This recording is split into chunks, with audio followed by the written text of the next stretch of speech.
Hey Jem, this is Connor Murray calling from X Company. How are you? Good. I'm just reaching out because insert talk track.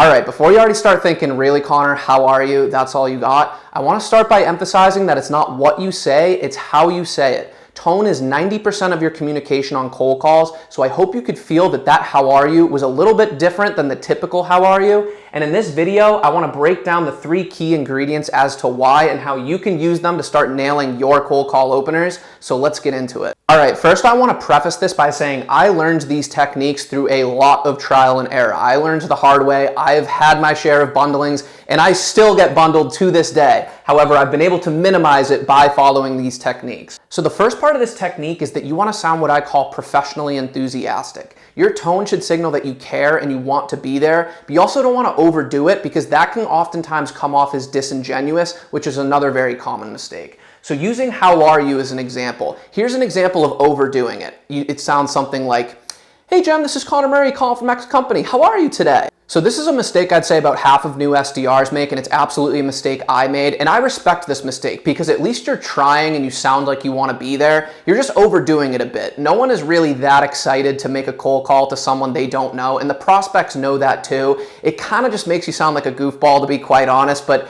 it's all about calibration. You want to dial it back. So here's what I do instead. I say, hey Jem, this is Connor Murray calling from X Company. How are you? So I do sound like I care and I want to be there, but I'm not overdoing it. I don't have that upward inflection. Then on the opposite end of the spectrum, you have the people who sound like they don't care. It'll be like, hey Jem, this is Connor Murray calling from X Company. How are you?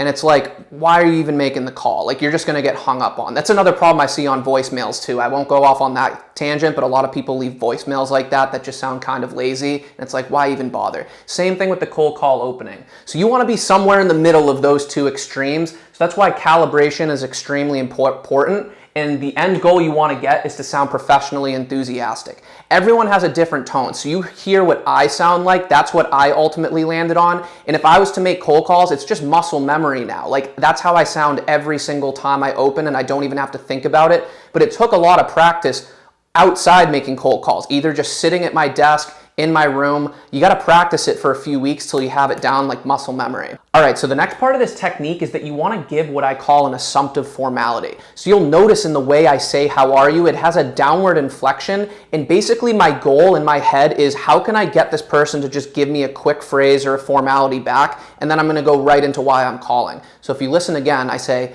hey Jem, this is Connor Murray calling from X Company. How are you?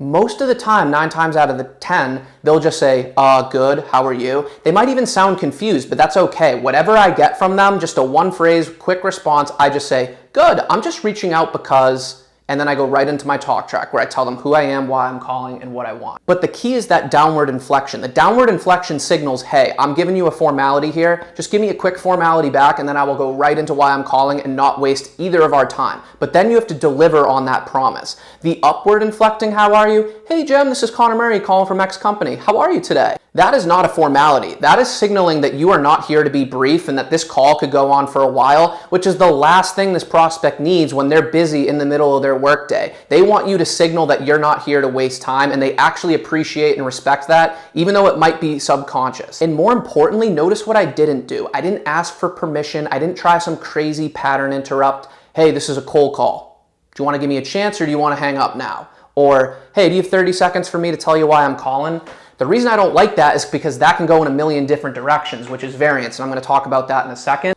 I signal that I'm giving you a formality, just give me a formality back. That's called neutralizing the opening, and then once you get that formality from them, go right into your talk track where you deliver who, why, what. An analogy I like to use is think of someone like Jeff Bezos or Mark Cuban, these top business people in the world. You think if Jeff Bezos had a good idea for a business and was going to call someone for financing or something, that he would call and say, hey Tom, this is Jeff Bezos. Do you have 30 seconds for me to tell you why I'm calling, and then you can decide whether you want to continue the conversation? No, he'd say, hey Tom, I got a proposal I'd like to review with you. When are you free next week to discuss? He'd be assumptive about it. And yes, while we're not Jeff Bezos, we can use that same principle on our own cold calls. All right, this brings me to the third technique, which is limiting variance. That is the whole purpose of using an assumptive formality with a professionally enthusiastic tone. It's to elicit that formality back because that limits the amount of directions it can go. If they just give you a formality back, then you can take control from there and say, good, I'm just reaching out because Where if you use one of these permission-based openers, hey, is now a good time? Did I catch you at a good time? Do you have 30 seconds to talk to me?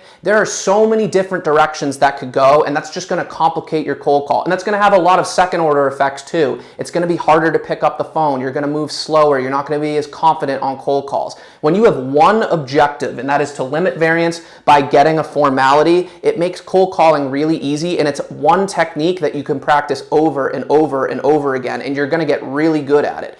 Hey Jem, this is Connor Murray calling from X Company. How are you? You want to get that formality so that you can take control of the call before the prospect has time for all these questions to start swirling in their head. Who are you? Why are you calling me? What do you want from me? Where are you calling from? I want to get that formality so that I can take control and answer those questions before they have time to even ask them and start pushing me off the phone. I want to be in control, and you do that by limiting variance. So I'll wrap this up by reiterating that all of this takes practice and calibration behind the scenes. You're not going to learn this on the fly on your cold calls. You got to practice at your desk or in your room for a few weeks, and you'll notice you'll start to get much better at this over time. So hope this helped. If it did, hit the like button, and I'll see you on the next one.